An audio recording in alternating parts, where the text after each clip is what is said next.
Welcome to Pro Wrestling with Juice. Today we're going to be playing some TEW 2020. We're going to be going over a Cornell verse save for TCW that we are starting. We are going to be obviously running TCW as the booker, so we will be having to abide by owner rules, which is going to force us to do things we wouldn't normally want to do. Probably not going to be able to hire everybody we want and things like that.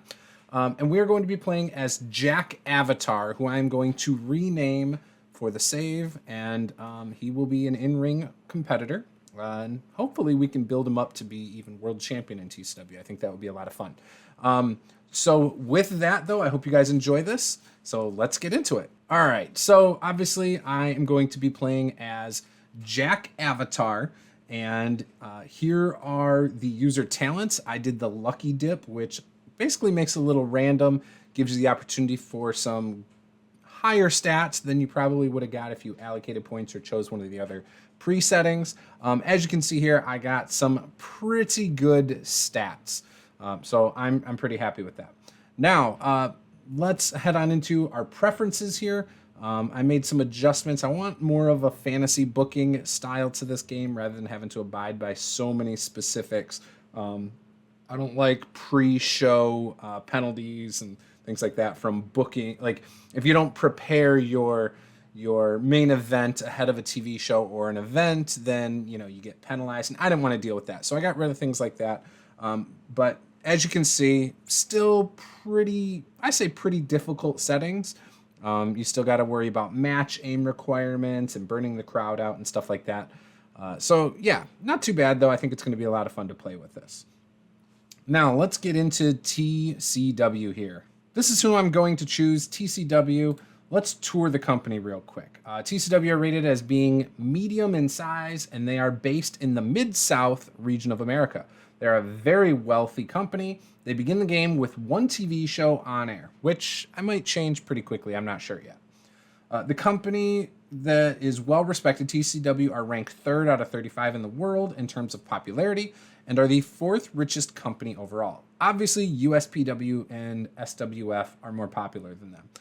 We are going to have an uphill battle going up against them because I believe both have far better superstars. SWF being our absolute direct competitor and most comparable because USPW is light years ahead of us. So here's our stars, though. We've got the ace, Aaron Andrews. He's our world heavyweight champion.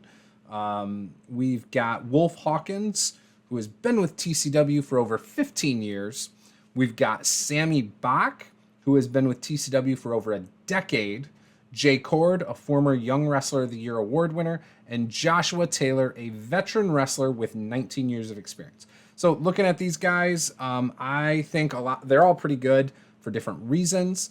Obviously, I love Aaron Andrews playing as TCW. I think he's a fantastic worker, and I actually think I might even tie my user character to him for some storylines in the future.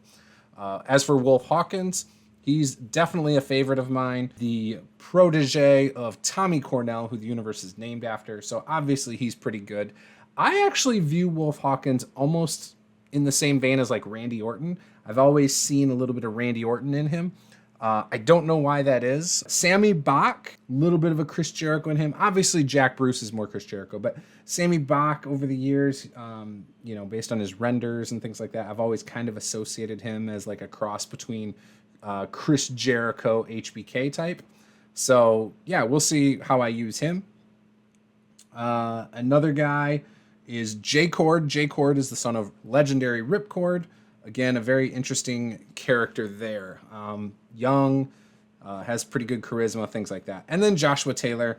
And Joshua Taylor is just your in-ring workhorse who's worked in Japan and things like that. I've got some ideas for him, but we'll see what happens. So yeah, that's TCW in a nutshell. Let's look at their product real quick. It's considered a traditional old school. The core product is classic Southern wrestling. The wrestling that is closely associated with the 70s and 80s in the Southern U.S. This is professional wrestling treated as being real, but with larger-than-life characters and storylines. So trying to keep that in mind, you can kind of see how I should book it. I feel like I'm going to go with a more modern twist So we might, if we can get away with it, tweak the product a little bit, but we'll see. There's no women's wrestling yet. I don't know if I'm going to introduce women's wrestling to this, but there's that. And the match focus is considered regular focus, and the angle focus is tight focus. I believe tight focus means it puts a more weight into your top angle compared to the others, if I remember correctly. Regular focus, I think, spaces out the ratings of matches based on an average through the card. The AI booking is old school Western. The AI will primarily book singles and tag team matches. Trios, bouts, and battle royals can be used, but these are occasional special attractions. It uses babyfaces and heels. Roster is not divided by weight. Stables are used in TCW. Spinal impact moves are allowed. High risk moves are not allowed. I might change that.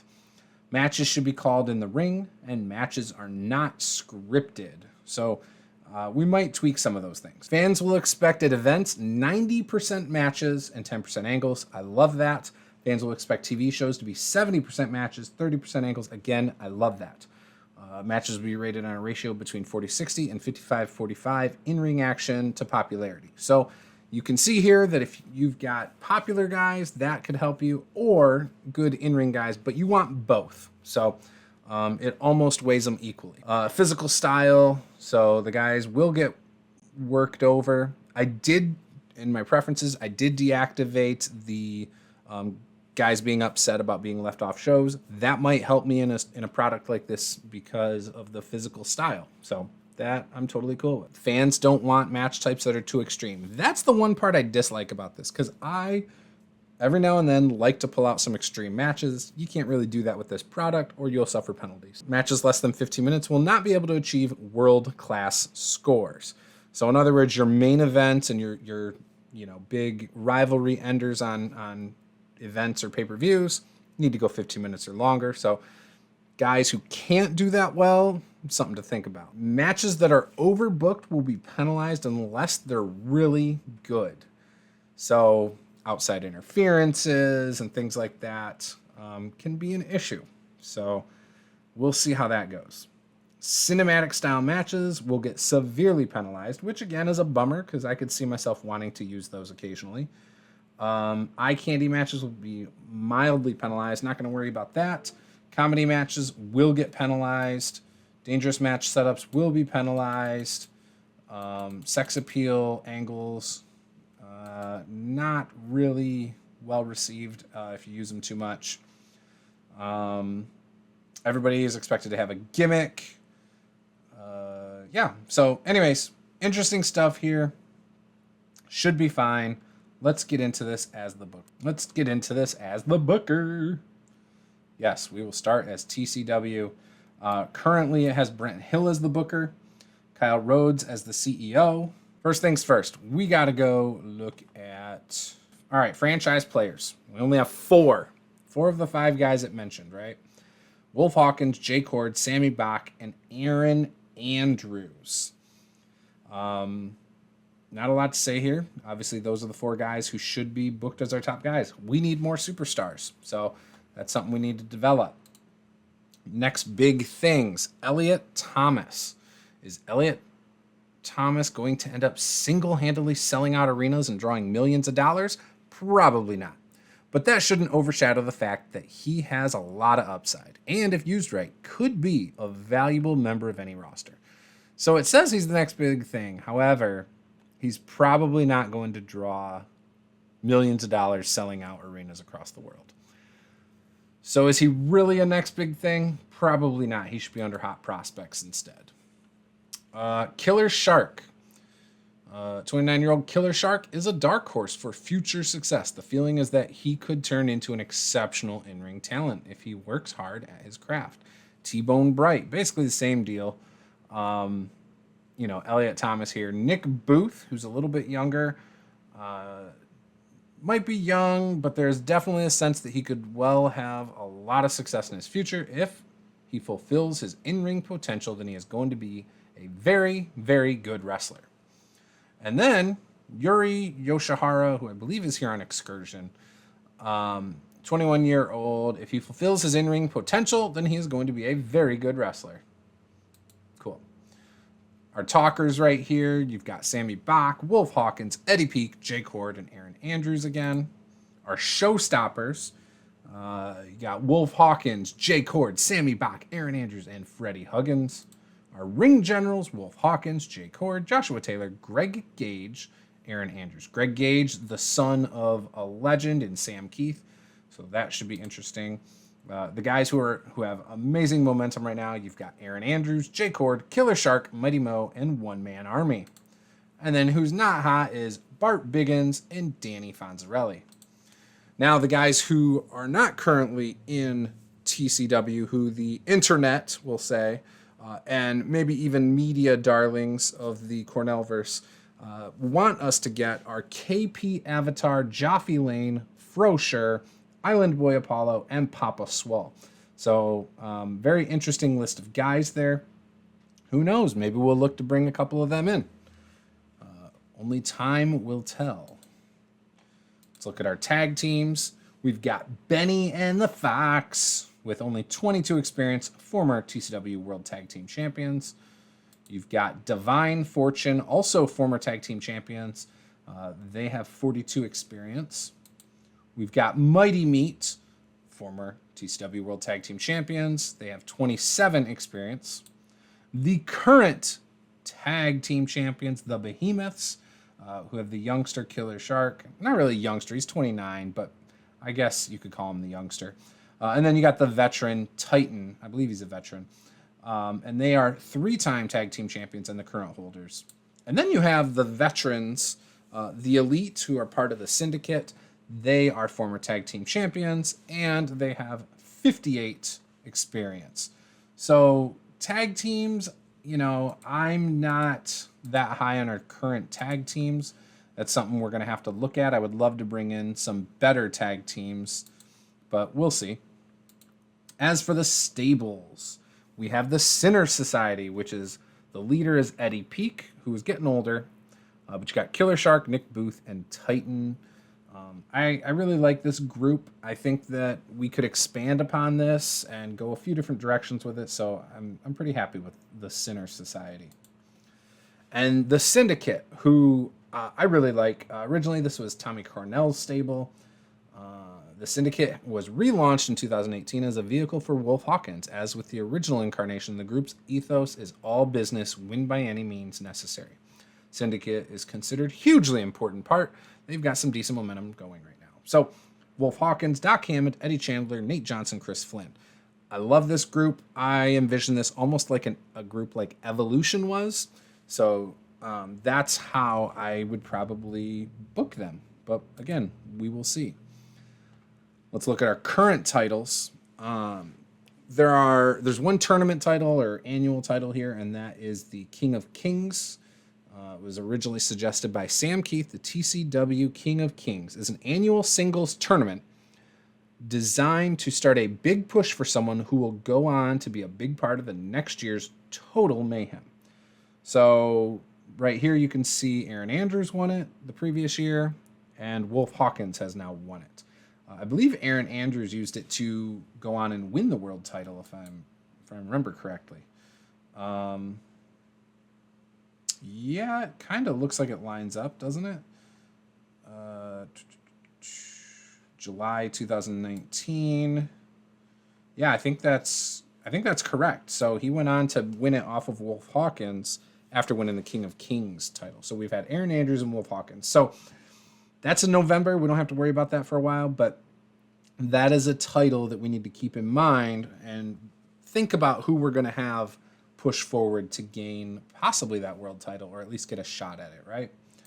The television title here, currently held by Greg Gage, created at the behest of Bryco in order to make TCW's TV shows more important. The TCW Television Championship is a secondary level title that is only ever defended on TV. So it became a thing because of our ownership group wanted it there to make television more important. That makes sense. Tag team, obviously we've got the Killer Shark and Titan.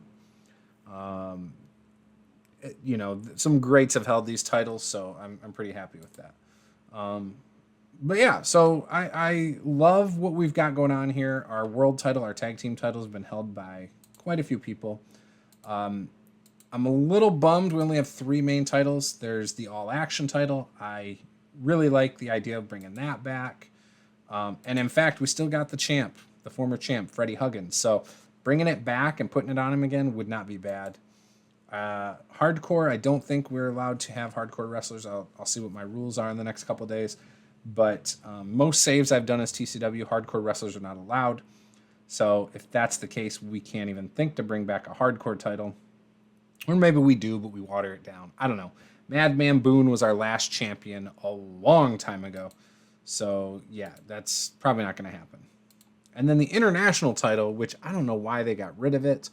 It was never a major part of the company, usually being used just as a way to give mid-carders something to do. It was retired in 2019 after being superseded by the television title.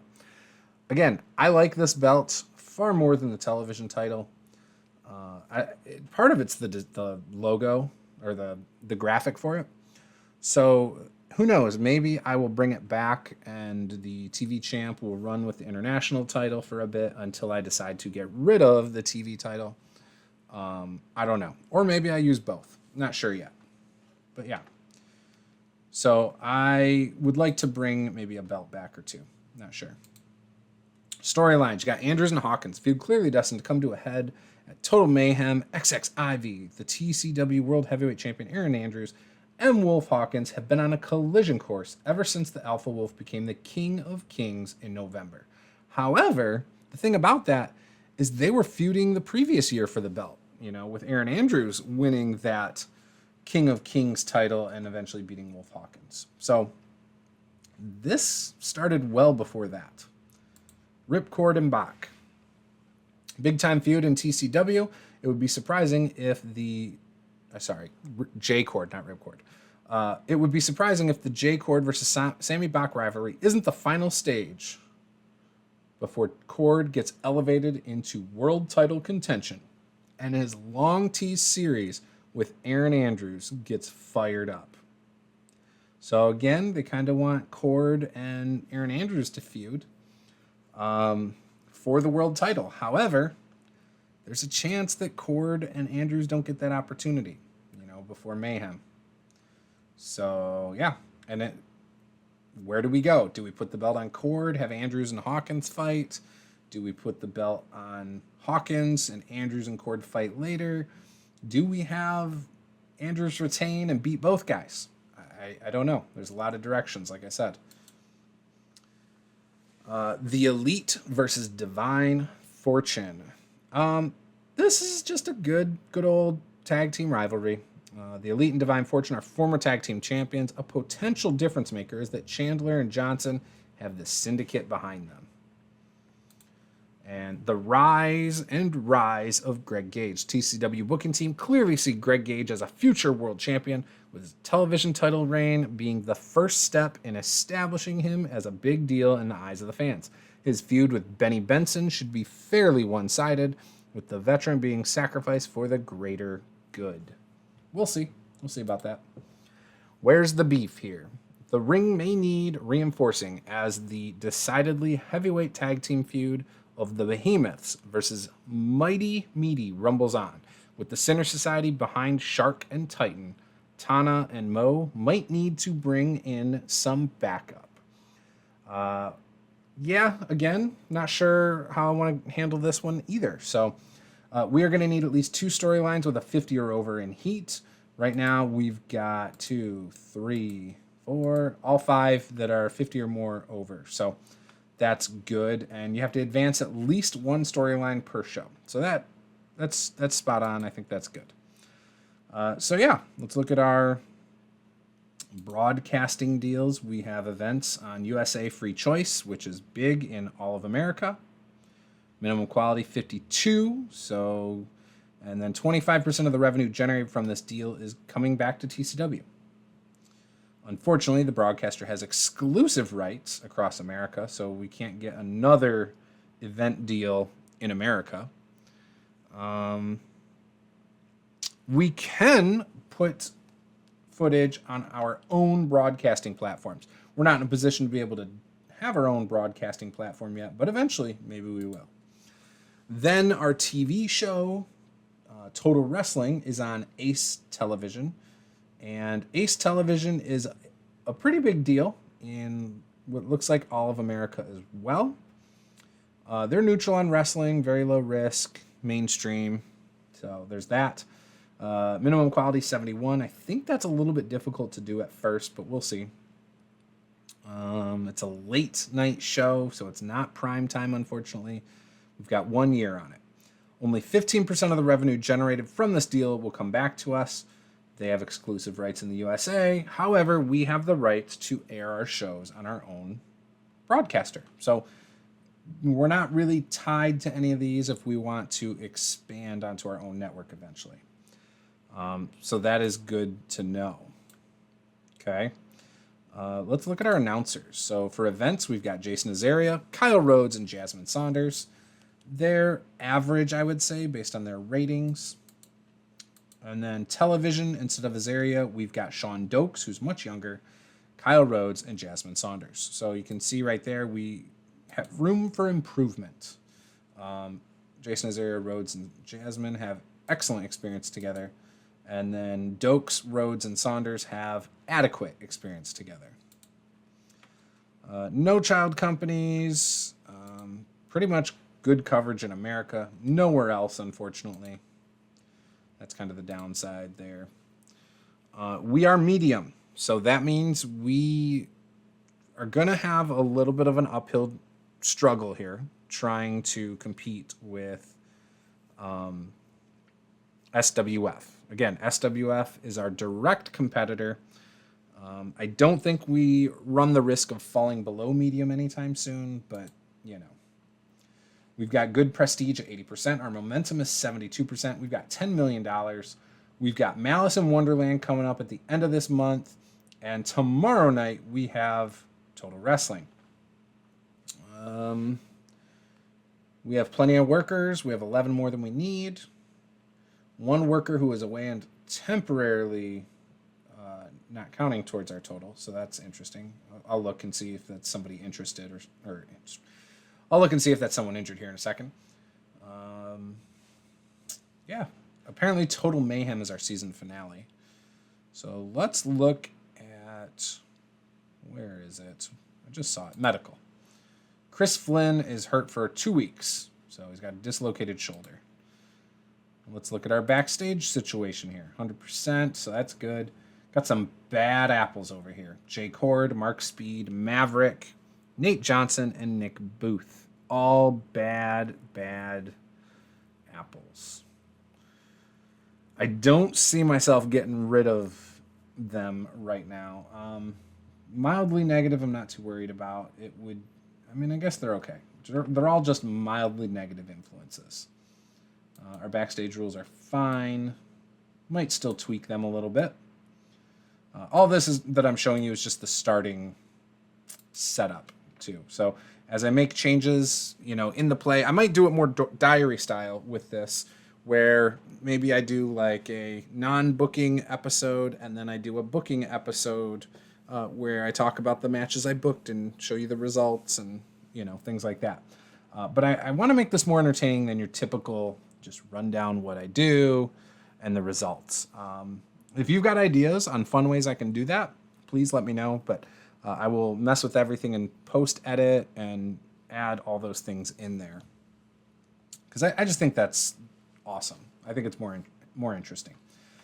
All right, our Hall of Fame, we've got Brian Vesey, the original owner of Hollyweird Grappling Company, J.K. Stallings Jr., Ricky Dale Johnson, Sam Sparrow, Sam Strong, the Demons of Rage, and the Vesey brothers. So Brian Vesey made it in as an individual and part of a tag team. Demons of Rage, obviously just a tag team.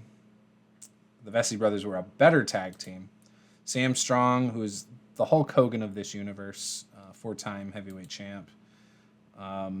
Did he have a better career than Ricky Dale? I don't know. Ricky Dale had the world title one less time, but he had the international title 3 times. And then you've obviously got Brian Vesey, who's a 2-time world heavyweight champion, an international champion, and 6-time tag team. So yeah, you've got some interesting things going on here. Sam Sparrow, the referee. So yeah, some very interesting things there. Currently, no owner goals, and we'll get that to you guys some other time. We are part of an alliance here, it looks like. Oh, no, we're not. We are not currently part of an alliance. I was surprised because I was like, I didn't remember them being a part of it. There is the Confederation of the Territories, and you've got some small companies here. CZCW, Invincible Pro Wrestling, Mid-Atlantic Wrestling, New York City Wrestling, and Ollie.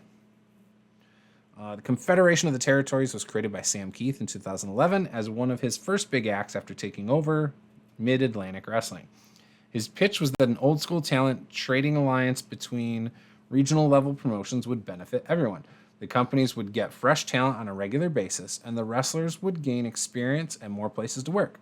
Originally, the alliance was only active in America, the founding members being New York City Wrestling, MAW, and CZCW, but the grouping soon proved popular, and the COTT has since had Canadian and Mexican members too. So, yeah. Obviously, I can't do that. That would be really bad for me. Could start my own alliance, though. I think that's interesting. I've never done that. But that could be pretty interesting. Let's look at my relationships. We have a positive relationship with Mid-Atlantic Wrestling. Pride, Glory, and Honor. We also have a positive opinion. So we can send workers to Mid-Atlantic. We can send excursion workers to Pride, Glory, and Honor. Obviously, we have a negative opinion of SWF. So just mildly, though. And we do have a war. USPW, we're hostile towards each other, but no war. So there you have it. That is the general overview and the start of Total Championship Wrestling and how they are set up for the start of our game. Again, like I said before, I plan on doing it more diary style. So I might do some videos that are behind the scenes stuff that's more of like rumors from vloggers and from the Cornellverse media and things like that, because I think that's kind of fun and interesting. I think it'll make it more entertaining for you guys to kind of hear the speculation and rumors, and that'll be a way to kind of tell you guys what's happening in the world, what's happening in the news bits on there, results of other shows compared to us and things like that. But I'm going to try and do it in a more entertaining way. I also am going to then have our specific shows that we book and how we do it or whatever with the results. And I will do that in a different way than just reading through the results. At least that's the plan. Maybe I'll make a cool little graphic with the results and just pop it up. But either way, it'll be a lot of work done in post-edit that I think should make it more entertaining. If this sounds cool to you, please leave us a comment below. Would love to hear what you think about this. I'm hoping to put a little bit of work into this to make it more entertaining for you guys. So that's all I want to do. I just want to entertain and I want to have some fun with this. Not sure how freaking I'll post this, but again, I'm probably going to aim for once a week or so. So again, if this sounds interesting to you, hit that subscribe button, give us a like, and comment below. This was Pro Wrestling with Juice, and we will see you guys next time.